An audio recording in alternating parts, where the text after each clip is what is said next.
Hello students, आज जो हम करने वाले हैं वो है हमारा एक रजिस्ट्रेशन पेज या रजिस्ट्रेशन फॉर्म। आपने ध्यान दिया होगा कभी भी वेबसाइट के ऊपर क्रिएट करते हैं, वो आज हम रजिस्ट्रेशन फॉर्म क्रिएट करेंगे। ठीक है। रजिस्ट्रेशन फॉर्म में आपको याद हो, नेम देना होता है, एड्रेस देना होता है, प्लेस ऑफ बर्थ देना होता है, और अपने बारे में इंपॉर्टेंट इन्फॉर्मेशन देनी होती है, फ़ोटो अपलोड करनी होती है, बहुत सारे ऑप्शंस होते हैं। वो सारे के सारे ऑप्शंस हम यूज़ करने वाले हैं। ठीक है, इसमें हम देखेंगे। अब देखिए, इसके अंदर पूरा कोड लिख लिया है मैंने रजिस्ट्रेशन फॉर्म का। कुछ फॉर्म की डिटेल्स आपको पहले से पता है, कुछ चीज़ें मैं अब आपको बताऊंगी। इस पेज का नाम मैंने रखा है login.html। ठीक है, HTML का टैग लिखा, फिर टाइटल टैग लिखा, बॉडी टैग के अंदर टाइटल टैग लिखा, जिसको बोल रहे हैं हम रजिस्ट्रेशन फॉर्म। मतलब किसी जगह को अगर रजिस्टर करना हो हमारी साइट के ऊपर, तो वो रजिस्ट्रेशन फॉर्म फिल करेगा तो हम उसको रजिस्टर करेंगे। तो हेडिंग उसका टाइटल क्या रखा है, रजिस्ट्रेशन फॉर्म। एक नई चीज़ है, वो है आपका H1 टैग।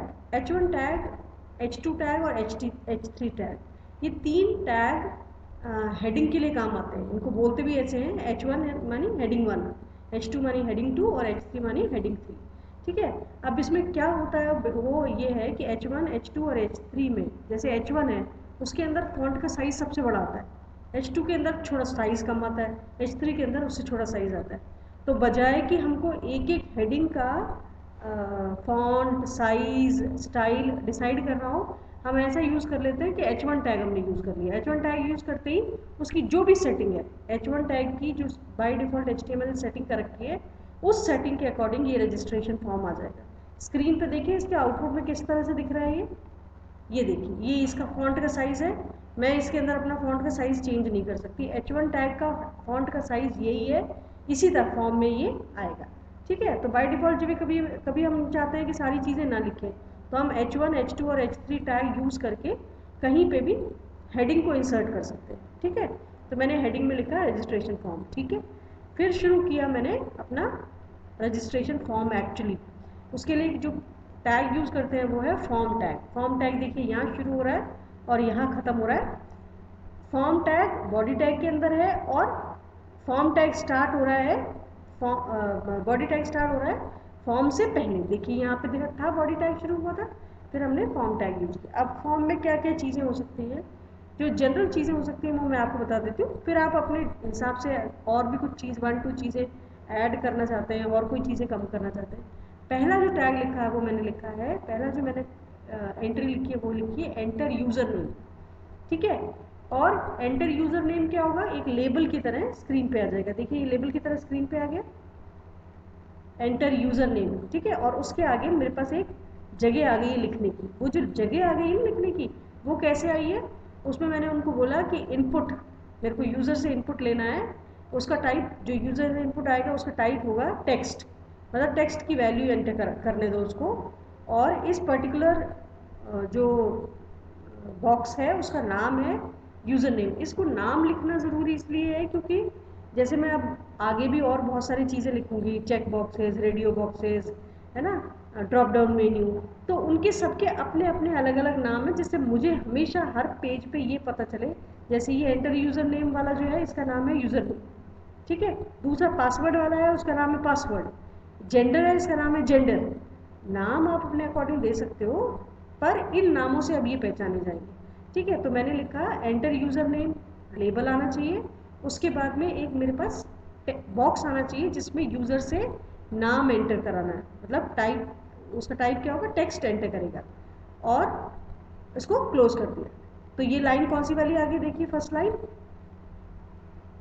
ये आ गई हमारी फर्स्ट लाइन ऐसे। ठीक है। एंट्री यूज़र नेम और टेक्स्ट बॉक्स, इसमें मैं अपना टेक्स्ट लिख सकती हूँ।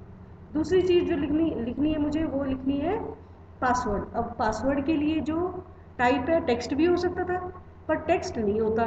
क्यों नहीं होता, क्यों पासवर्ड के लिए टाइप टेक्स्ट क्यों नहीं होता, क्योंकि जनरली हम पासवर्ड जब एंटर करते हैं तो हम चाहते हैं कि कोई जना अगर कंप्यूटर के पास बैठा हुआ हो तो उसको वो नज़र नहीं आए। तो आपको याद होगा कि अगर पासवर्ड लिखते हैं तो क्या होता है, डॉट डॉट आता है। आप कैरेक्टर इनपुट करते हो और वो डॉट आता है, तो उसको लाने के लिए क्या लिखे, इनपुट टाइप इसका रख दें पासवर्ड। नेम पासवर्ड रख दिया, पासवर्ड की जगह में ABC XYZ कुछ भी रख सकती थी। तो ये यूज़र से क्या क्या चीज़ें एंटर कराई, यूज़र नेम और पासवर्ड। तो ये देखिए यूज़र नेम और पासवर्ड के दो बॉक्सेस आ गए। पहला यूज़र नेम अगर मैं एंटर करने की कोशिश करूँगी तो क्या आएगा, से मैंने अपना नाम लिखा है ना, ठीक है। यहाँ पे देखिए मैं पासवर्ड एंटर करूँगी तो देखिए क्या आएगा, डॉट्स आ गए। तीसरी चीज़ है रेडियो बॉक्स। रेडियो बॉक्स क्या होता है, रेडियो बॉक्स जनरली वो ऑप्शन होता है जिसके अंदर हम 2 या 3 चीज़ों में से एक चीज़ को चूज़ कर सकते हैं एट अ टाइम, एक ही चीज़ को। तो जेंडर के लिए मैंने इसको यूज़ किया है और इसका इनपुट टाइप देखिए क्या है, इनपुट टाइप है रेडियो। तो रेडियो टाइप में क्या ऑप्शन अवेलेबल होगा कि आइदर हम मेल एंटर कर पाएंगे या फीमेल एंटर कर पाएंगे। लिखेंगे कैसे इसको, input type equal to radio, name equal to gender, और पहला ऑप्शन है मेल। दूसरा ऑप्शन है input type radio, name equal to, name equal to दोनों का सेम होना चाहिए, नहीं तो ये मेल ऑप्शन दूसरे का बोलेगा और फीमेल ऑप्शन दूसरे का भी। ये क्योंकि एक ही का है तो मैं क्या लिख रही हूँ, name equal to gender, name equal to gender, और दूसरा लिखा फीमेल, ठीक है। फॉर एग्जाम्पल मुझे 3 ऑप्शन लेने थे इसमें रेडियो बॉक्स में, तो मैं लिखती input type radio, name, gender, तीसरा जो भी लिखना अदर्स, तो आप थर्ड ऑप्शन अदर्स में भी ले सकते हैं। तो इससे आपका एक रेडियो बॉक्स जनरेट हो गया। रेडियो बॉक्स देखो कैसे कैसे रिएक्ट करता है। मैं इसको क्लिक करती हूँ तो इस पर क्लिक हो रहा है, अगर मैं इस पर क्लिक करूँगी तो देखो वहाँ से वो गायब हो जाएगा। Only one of the option can be selected. तीसरा जो चीज़ है वो है हमारी कि हमें चेक बॉक्सेस लेने। चेक बॉक्सेस में और रेडियो बॉक्सेस में क्या फ़र्क है, चेक बॉक्सेस के अंदर हम मल्टीपल ऑप्शंस को चूज़ कर सकते हैं, लेकिन रेडियो बॉक्सेस के अंदर अगर 5 ऑप्शन है उनमें से सिर्फ एक ही ऑप्शन को चूज़ किया जा सकता है एक बार में, ठीक है। तो हॉबीज़ के लिए हमने ऑप्शन दिया है सिंगिंग, डांसिंग, एक्टिंग, और तीनों के चेक बॉक्सेस के नाम क्या है, चेक बॉक्स, क्योंकि ये चेक बॉक्स ही बनाने हैं, और नाम दे दिया है मैंने सिंग, सिंग, सिंग, मतलब ये एक ही ग्रुप का पार्ट है हॉबीज़ का, उनमें से कोई भी हम चूज़ कर सकते हैं। देखिए आउटपुट में किस तरह से नज़र आएगा। मैंने ये चूज़ किया सिंगिंग, मुझे सिंगिंग भी अच्छा लगता है, मुझे एक्टिंग भी अच्छा लगता है, ठीक है। सारे भी चूज़ कर सकते हैं हम, है ना।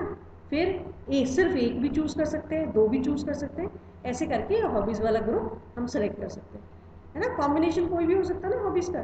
फिर उसके बाद में सपोज फॉर एग्जांपल मुझे यूज़र को ऑप्शन देना है कि वो अपनी फ़ोटो को अपलोड कर दे या सीवी को अपलोड कर दे, तो upload photo, input type file, मतलब यहाँ पे जो इनपुट होगा वो होगा फाइल, है ना, और name equal to photo load की। अगर मेरे को सीवी लिखना है तो भी मैं लिख दूंगी upload CV, input type equal to file, name equal to CV, मतलब तब टेक्स्ट फाइल होगी और अभी अभी आपकी ये फोटो वाली फाइल होगी। तो हमने जो ये इसका आउटपुट आएगा वो कैसे आएगा, देखिए अपलोड फोटो और चूज़ फाइल। जैसे मैं चूज़ फाइल को क्लिक करूँगी देखिए क्या ओपन होकर आता है। चूज़ फाइल के केस में ओपन होकर आता है ये हमारा जो फाइल मैनेजर है। तो फाइल मैनेजर ओपन होके आएगा तो इसमें से आपके पास जहाँ पे भी आपकी फ़ोटो लोडेड है उसको क्लिक करके आप उसको अपलोड कर दोगे, तो ये यहाँ पे अपलोड हो जाएगी, ठीक है। इस तरह से हम फ़ोटो को भी अपलोड कर सकते हैं। और क्या ऑप्शन है इसमें, उसके बाद में सपोज़ फॉर एग्जांपल हमें ना एक ब्लैंक स्पेस देनी है उसको, है ना, ब्लैंक स्पेस देनी है जिसमें वो अपनी मर्ज़ी से कुछ भी लिख सके, तो वो ऑप्शन है अबाउट योर सेल्फ, ठीक है। अबाउट योर सेल्फ एक तरह स्पेशल तरीके का होगा जिसको बोलेंगे हम टेक्स्ट एरिया, ठीक है, और उसका नाम रखा है मैंने अबाउट यू। एक चीज़ और ऑप्शन दे सकते हैं इसके अंदर, मैं रोज़ कितनी और कॉलम्स कितनी इसमें अलाउ करूँगी, स्पेस कितना दूंगी वो भी लिख सकते हैं।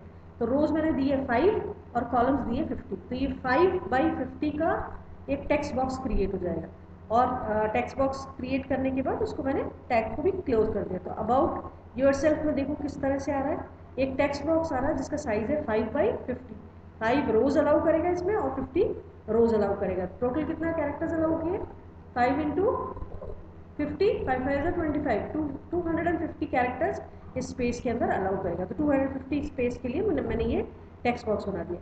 इसके बाद में मैंने एक नया ऑप्शन और यूज़ किया है, वो है drop down menu. Drop down menu क्या होता है, कहीं कहीं आपने ध्यान दिया होगा कि अगर यूज़र को मुझे 5 ऑप्शन देने हैं कि आप इस प्लेस पे जन्म लिया है, आपने इस प्लेस पे जन्म लिया है, तो एक मेन्यू जैसा, एक ड्रॉप डाउन मेन्यू जैसा लिस्ट जैसी आ जाती है, उसमें से आप एक को चूज़ कर सकते हो। तो प्लेस ऑफ बर्थ के लिए मैंने ऑप्शन किया है ड्रॉप डाउन मेन्यू का, तो उसमें लिखा है select, option 1 is new Delhi, option 2 is Bombay, option 3 Chennai, option 4 Hyderabad, option 5 others, और ये सेलेक्ट वाला टैग मैंने फिनिश कर दिया। ये देखिए वर्क कैसे करेगा, देखिए इसको, इसके आउटपुट में देखिए हम वर्क कैसे करेगा। प्लेस ऑफ वर्क में जैसे मैं क्लिक करूँगी सारे ऑप्शन आ जाएंगे, न्यू दिल्ली, बॉम्बे, चेन्नई, हैदराबाद और अदर्स। इनमें से किसी को भी ऑप्शन को मैं चूज़ कर सकती हूँ, वही वाला ऑप्शन आपका चूज़ हो जाएगा। ठीक है, तो ये ड्रॉप डाउन मेन्यू। अब फाइनली क्या करना है कि ये सारा का सारा काम हमने कर दिया, उसके बाद हम क्या कर सकते हैं, एक तो ऑप्शन हो सकता है कि हम सबमिट कर दें। सबमिट बटन टाइप का ऑप्शन है ये, मतलब बटन है सबमिट का, पर सबमिट बटन के ऊपर हम एक्टिविटी लिख सकते हैं कि एक्चुअली सबमिट बटन पे क्या एक्टिविटी करनी है। सबमिट बटन पे हमें जो एक्टिविटी करनी है ऑन क्लिक, वो एक मेथड है प्रिंट, अपने आप लिखा हुआ मेथड है, मैं बस उसको यूज़ कर रही हूँ। मैं कौन सा ऑप्शन यूज़ करी उसका, ऑन क्लिक। जैसे ही अगर ये सबमिट वाला ये जो बटन है ना, इस पर क्लिक करें तो क्या क्या हो जाना चाहिए, प्रिंट हो जाना चाहिए। ठीक है, दूसरा ऑप्शन है मेरा रीसेट बटन, है ना, ये रीसेट बटन टाइप है जैसे, और उस बटन के ऊपर लिखा क्या होगा, पहले वाले बटन के ऊपर क्या लिखा होगा, प्रिंट, दूसरे वाले बटन के ऊपर लिखा होगा कैंसिल।